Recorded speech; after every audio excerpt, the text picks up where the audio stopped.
Dalam zaman Daud terjadilah kelaparan selama 3 tahun berturut-turut. Lalu Daud pergi menanyakan petunjuk Tuhan. Berfirmanlah Tuhan, Pada Saul dan keluarganya melekat hutang darah, karena ia telah membunuh orang-orang Gibeon. Lalu raja memanggil orang-orang Gibeon dan berkata kepada mereka, orang-orang Gibeon itu tidak termasuk orang Israel, tetapi termasuk sisa-sisa orang Amori. Dan walaupun orang Israel telah bersumpah kepada mereka, Saul berikhtiar membasmi mereka dalam kegiatannya untuk kepentingan orang Israel dan Yehuda. Daud berkata kepada orang-orang Gibeon itu, Apakah yang dapat kuperbuat bagimu? Dan dengan apakah dapat kuadakan penebusan, supaya kamu memberkati milik pusaka Tuhan? Lalu berkatalah orang-orang Gibeon itu kepadanya, Bukanlah perkara emas dan perak urusan kami dengan Saul serta keluarganya. Juga bukanlah urusan kami untuk membunuh seseorang di antara orang Israel. tetapi kata Daud, Apakah yang kamu kehendaki akan kuperbuat bagimu? sesudah itu berkatalah mereka kepada raja, Dari orang yang hendak membinasakan kami dan yang bermaksud memunahkan kami, sehingga kami tidak mendapat tempat dimanapun di daerah Israel. Biarlah diserahkan 7 orang anaknya laki-laki kepada kami, supaya kami menggantung mereka di hadapan Tuhan di Gibeon, di bukit Tuhan. Lalu berkatalah raja, Aku akan menyerahkan mereka. tetapi raja merasa sayang kepada Mefiboset bin Yonatan bin Saul, karena sumpah demi Tuhan ada di antara mereka, di antara Daud dan Yonatan bin Saul. Lalu raja mengambil kedua anak laki-laki Rispa binti Aya, yang dilahirkannya bagi Saul, yakni Armoni dan Mefiboset, dan kelima anak laki-laki Merab binti Saul, yang dilahirkannya bagi Adriel bin Barzilai, orang Mehola itu. Kemudian diserahkannyalah mereka ke dalam tangan orang-orang Gibeon itu.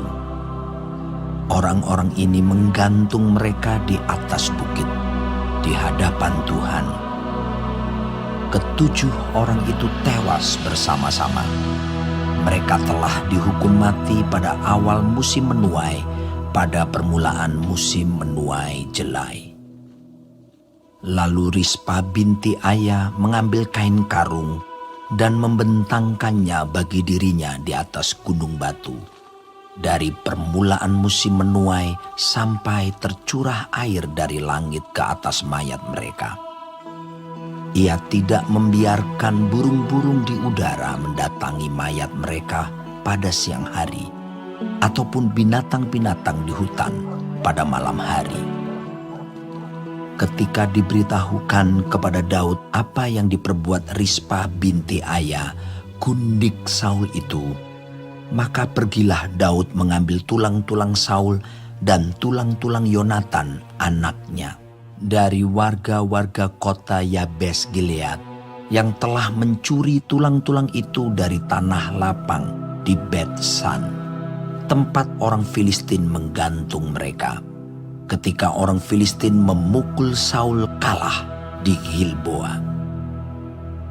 Ia membawa dari sana tulang-tulang Saul dan tulang-tulang Yonatan anaknya. Dikumpulkanlah juga tulang-tulang orang-orang yang digantung tadi. Lalu dikuburkan bersama-sama tulang-tulang Saul dan Yonatan anaknya di tanah Benyamin di Zela, di dalam kubur Kis ayahnya. Orang melakukan segala sesuatu yang diperintahkan raja. Maka sesudah itu Allah mengabulkan doa untuk negeri itu. Ketika terjadi lagi peperangan antara orang Filistin dan orang Israel, maka berangkatlah Daud bersama-sama dengan orang-orangnya, lalu berperang melawan orang Filistin sampai Daud menjadi letih lesu. Yesbi Benob yang termasuk keturunan raksasa, berat tombaknya 300 sikal tembaga, dan ia menyandang pedang yang baru, menyangka dapat menewaskan Daud. Tetapi Abisai, anak Zeruya, datang menolong Daud, lalu merobohkan dan membunuh orang Filistin itu. Pada waktu itu, orang-orang Daud memohon dengan sangat kepadanya. Kata mereka, "Janganlah lagi engkau maju berperang bersama-sama dengan kami, supaya keturunan Israel jangan punah bersama-sama engkau." Sesudah itu, terjadi lagi pertempuran melawan orang Filistin di Gob.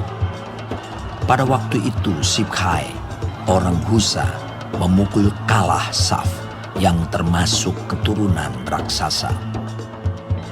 Dan terjadi lagi pertempuran melawan orang Filistin di Gob. Elhanan bin Yaare Oregim, orang Bethlehem itu, menewaskan Goliat orang Gad itu, yang gagang tombaknya seperti pesa tukang tenun. Lalu terjadi lagi pertempuran di Gad, dan di sana ada seorang yang tinggi perawakannya, yang tangannya dan kakinya masing-masing berjari 6, 24 seluruhnya. Juga orang ini termasuk keturunan raksasa.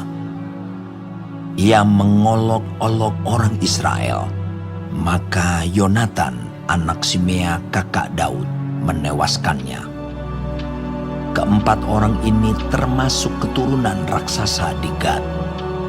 Mereka tewas oleh tangan Daud dan oleh